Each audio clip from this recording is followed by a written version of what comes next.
আসসালামু আলাইকুম।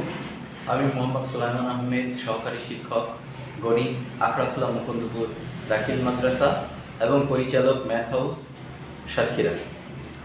তো আমি এখানে একটি বিষয় লিখে রেখেছি, মৌলিক সংখ্যা নির্ণয়ের সহজ উপায়। তো আসুন সহজেই কীভাবে মৌলিক সংখ্যা নির্ণয় করা যায়, মাত্র 3 সেকেন্ডে কীভাবে মৌলিক সংখ্যা নির্ণয় করা যায় তা আজকে আমি শেখাবো ভিডিওতে। মাত্র 3 সেকেন্ডে আপনারা মৌলিক সংখ্যা নির্ণয় করতে পারবেন। এখানে দুইটি সংখ্যা লেখা হয়েছে, একটি হলো 13 আর একটা হলো 23। তো সর্বপ্রথমে আমরা 13টা কিভাবে নির্ণয় করা যায় এটা দেখি। প্রথমত আপনারা করবেন 13 এর সাথে +1 মানে 1 যোগ করবেন, করলে দেখা যাচ্ছে হচ্ছে 14। এখন 14 কে আমরা 6 দিয়ে যদি ভাগ করি, তো 14 কে 6 দিয়ে ভাগ করা যায় না। তো আবার আরেকটা উপায়, 13 থেকে আমরা 1 মাইনাস করব, তো এখানে দেখা যাচ্ছে তখন হয়ে যাবে 12। তো আমরা জানি এই 12 কে আমরা 6 দিয়ে ভাগ করতে পারি, যেরকম 12 divide 6 equal to 6 to the 12 বা 6 দুগুণ 12, যেটা তাহলে এটা মিলে গেল।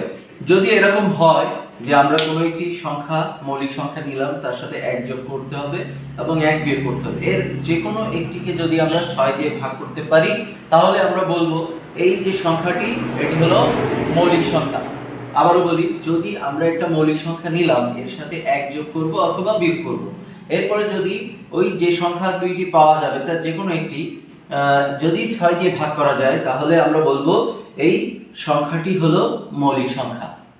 এবারে দেখি আমরা 23 যেটা আছে 23, তো 23 এর সাথে আমরা 1 যোগ করি, 23 + 1 তো হবে হলো 24। আর 23 থেকে যদি আমরা 1 মাইনাস করি তাহলে 22। তো আমরা স্বাভাবিকভাবে 6 ঘরের নামতা যদি পড়ি, তো 22 কে 6 দিয়ে ভাগ করা যায় না, আবার 24 কে 6 দিয়ে ভাগ করা যায়। 24 ডিভাইড 424 তাহলে 24। তাহলে এখান থেকে আমরা সিদ্ধান্ত নেব যে যদি 1 যোগ করলে অথবা বিয়োগ করলে যে কোনো একটিকে যদি 6 দিয়ে ভাগ করা যায়, তাহলে ওই সংখ্যাটি হলো মৌলিক সংখ্যা।